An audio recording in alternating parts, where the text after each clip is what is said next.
सर्व उपस्थित बंधूंनो, आपल्या महाराष्ट्रामध्ये देवेंद्र सेना एक नावाचा पक्ष बाजूला आलेला आहे। त्यांनी सर्व जाती धर्मामध्ये तेढ निर्माण करण्याचं काम सुरू केलं आहे आणि भारतीय जनता पार्टीचा हा नेता आज देशामध्ये किंवा महाराष्ट्रामध्ये कोणत्या प्रकारचं विकृत राजकारण करत आहे।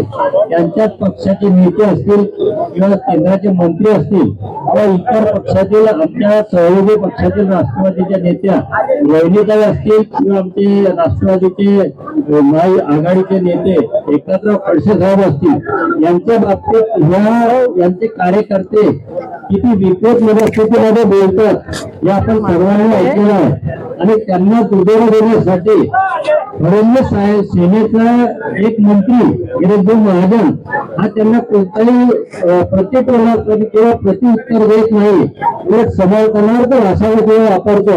हे किती लज्जास्पद विषय भारतीय जनता पार्टीच्या नेत्यांसाठी आहे की अशा प्रकारचे विकृत मनस्थिती असलेले लोक या पक्षामध्ये काम करताय ना, राज्यावर आणि देशावर सरकारमध्ये असून जनतेच्या सर्व गोष्टी कुरघोडी करताय।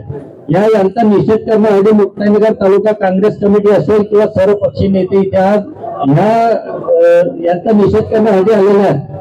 विषय पाहिला तर हा भारतीय जनता पार्टीचा विषय होता, परंतु आज महिला सर्वांसाठी आदरस्थानी आहेत आणि त्यासाठी आम्ही सर्व एकत्र आलो की महिला कोणत्याही पक्षाची असो ते आदरणीय असली पाहिजे, वंदनीय असली पाहिजे, तिचा सन्मान केला पाहिजे।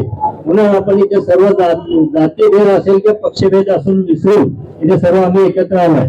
राहिला विषय काल काही माध्यमांमध्ये मी बघितलं असेल की काँग्रेसच्या प्रदेश कार्यालयामध्ये अजित पवार गटाचे राष्ट्रवादी ही आज पक्ष कार्यालयामध्ये राहून आंदोलन करते की राष्ट्रवादी काँग्रेसचे कार्यकर्ते नाहीये। माझा स्पष्ट आरोप आहे की देवेंद्र सेना एक विभत्स मनोविकृतीचे लोक तयार करणं सुरू केलेलं आहे या देशामध्ये आणि या राज्यामध्ये। देवेंद्र फडणवीसांची सेना, कारण हा अजित पवार जो गट आहे, अजित दादा सुद्धा हे काँग्रेसचे आधी खासदार होते, काँग्रेसचे पदाधिकारी होते आणि आजही पवार कुटुंब असेल किंवा राष्ट्रवादीमध्ये जेवढे नेते हे काँग्रेस विचाराचे आहेत।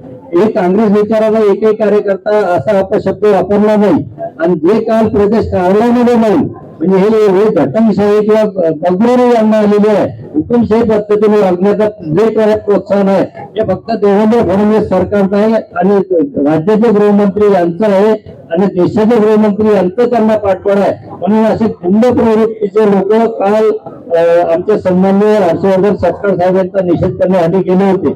विषय पाहिला तर हा विषय राष्ट्रवादीचा होता, परंतु ज्या राष्ट्रवादी साहेबांचे विचार होते सुमित्राताई पवार यांच्याबद्दल त्यांचा तोंडून जो शब्द निघाला तो विषय असा होता की ज्या ठिकाणी धनंजय शेजारी बसले अजित पवार गटाच्या नेत्या पक्षाच्या अध्यक्षा सुमित्राताई पवार या उपमुख्यमंत्री आहेत आणि ज्या पत्रकार परिषदेमध्ये धनंजय मुंडे या राष्ट्रीय नेत्याला डावलून पत्रकारांनी विचारलेल्या प्रश्नाला त्यांनी बदल दिली आणि चला उठा संपलं। म्हणजे एक राष्ट्रीय नेत्याच्या हातात माईक घेऊन धनंजय मुंडे नेते झालेले दिसले।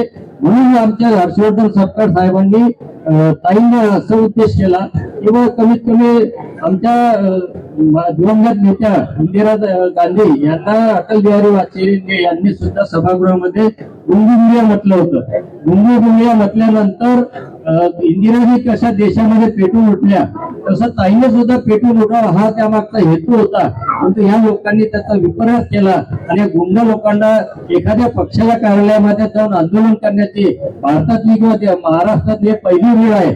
अशी ही गुंड सेना देवेंद्र फडणवीस तयार करत आहे। या गुंड सेनेचा सुद्धा आम्ही निषेध करतो आणि आज महिलांचा आधार काँग्रेसला शिकवण्याची गरज नाही। संसदेमध्ये महिला विधेयक जे मांडलं ते आधी काँग्रेसने आणलं होतं आणि त्याला विरोध यांनी केला होता आणि आता त्या पाठीमागून महिला विधेयकाच्या पाठीमागून यांचं वेगळं षडयंत्र आहे RSS वाल्यांचं आणि भारतीय जनता पार्टीचं आणि त्याला पाठिंबा काँग्रेस किंवा इंडिया आघाडीचे लोक करत नाही। म्हणून यांचं हे एक त्यांच्यामध्ये सल आहे आणि त्याचा विपर्यास करून पूर्ण देशामध्ये आणि राज्यामध्ये आपसामध्ये आपल्या मध्ये भांडणं लावण्याचं काम करत आहे। अशा या वृत्तीचा देवेंद्र फडणवीस आणि भारतीय जनता पार्टीच्या या वृत्तीचा आम्ही आज सर्वपक्षीय निषेध करत आहोत.